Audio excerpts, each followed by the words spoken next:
In the words of Dan and Mike at Design Doc, fast travel is powerful, sometimes too powerful for a game's own good. Getting the right combination of convenience and power without undermining discovery and shoving people into menus is a tough balancing act to pull off, but it can be done. Fast travel has revolutionized the way we navigate virtual worlds, saving us countless hours of tedious backtracking and uneventful exploration.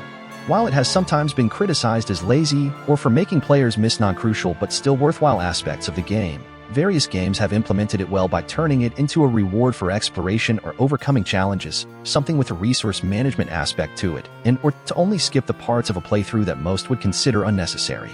As game design and technology evolved, so did the concept of fast travel, taking the form of various vehicles, unlockable shortcuts, or simply letting the player pick a point on a map to travel to quickly or instantly.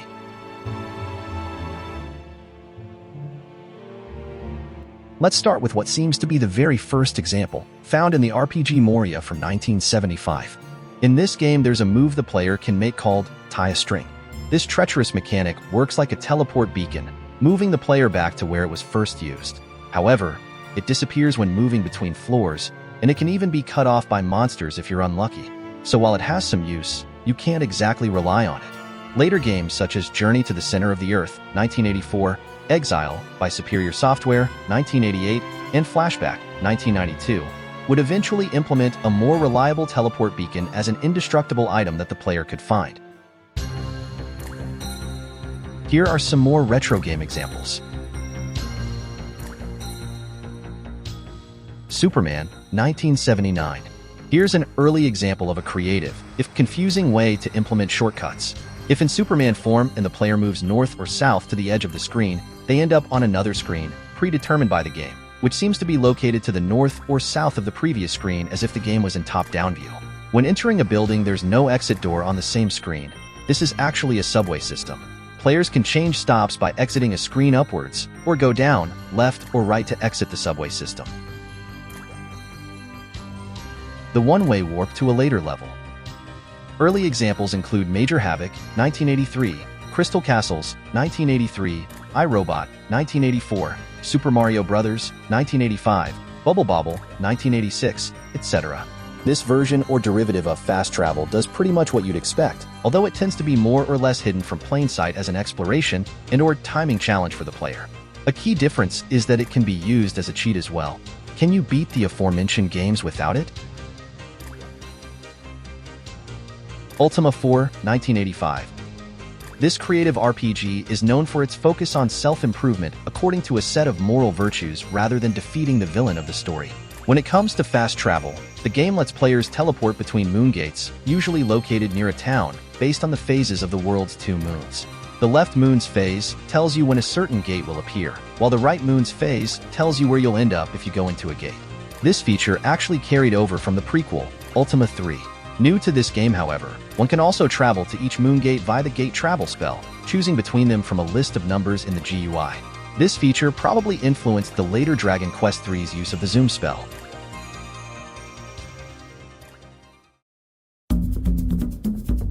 The Legend of Zelda series, 1986 onwards. The first game in this popular series introduced action-adventure players to the idea of using specific items for fast travel, in this case the recorder/flute, which is used to travel between completed dungeons. This works similarly to Moongate travel in Ultima 3 and 4, in that it's not completely straightforward. The destination is determined by which direction Link is facing while using it. It also features magical staircase portals for warping back and forth between different areas of the overworld. It streamlined the gameplay while treating fast travel as a reward for exploring and overcoming challenges. Surprisingly, Zelda 2 didn't reuse these features, although there are a couple of shortcuts unlocked in Western Hyrule after getting the hammer, but Nintendo revisited and further developed the mechanic in A Link to the Past, 1991. Here Link can free a bird using the ocarina, then call on it from anywhere outdoors in the overworld to travel between 8 different locations near instantly. Also new to the series, players can teleport Link to the entrance of the dungeon they're in by using the magic mirror. King's Quest III, 1986. This creative point-and-click adventure game is known for making the player start out as a slave to an evil magician, having to work against the clock to get the most out of each day and eventually gain their freedom. Less known is its powerful fast travel system, using a magic map found later in the game. which also works like an automap by the way. Players can freely choose the area of the game world to travel to, so long as they have first moved to that area by foot at least once before. This method became quite popular later on, and very similar systems can be found in various famous games such as Ys, Oath and Felghana, where it lets you teleport to visited save points, Final Fantasy X, Fallout 3, and Zelda, Breath of the Wild, where it lets you teleport to shrines and towers. The Final Fantasy series, 1987 and onwards. The series that popularized JRPGs in the West is also known for implementing overworlds that allow players to quickly travel between locations, either by using ships, which are not new by this point and are mainly used to travel where you couldn't before, chocobo birds which temporarily protect you from encounters in the overworld, similar in function to horses in Ultima 4, and airships in various forms. This gradually made more and more of their typically large worlds accessible, adding a sense of progression towards sophisticated adventurer status. It also added a sense of freedom to the game, which was generally heightened to a great degree in the late game portion of each one. Teleporting back to town or back home, Dragon Quest, 1986, Ys, The Vanished Omen, 1987, Legacy of the Wizard/Dragon Slayer 4, 1987, Diablo, 1996. In the influential Dragon Quest, the Zoom spell allows players to return to the game's central castle, Tantagel. In the first Ys, the consumable wing item lets players instantly warp back to town, cutting out the backtracking and functioning as an escape for when you're overwhelmed by enemies. The crystals in Legacy of the Wizard and the W icons in Buken Roman for the MSX have the same function, and the former also features teleportation via the portrait paintings in its dungeon, provided the player has acquired all 4 crowns by defeating their guardians.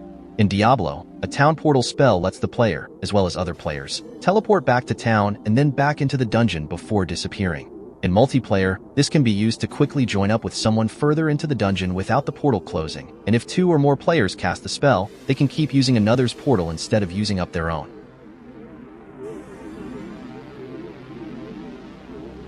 Wing Commander, 1990.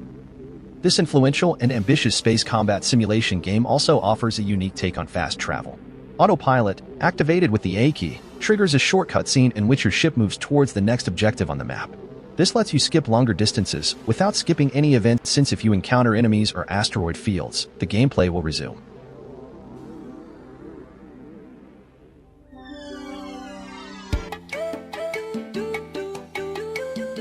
Super Mario World, 1990. This game took the series' fast travel to new heights with the introduction of warp pipes and joining together its different areas into one big world. These green pipes allow players to bypass the majority of the game by going into the separate hub area called the Star Road, providing a shortcut directly to the last area, as long as they have the cape or found the Red Switch Palace, as well as between any areas that they had found the exit to the Star Road from.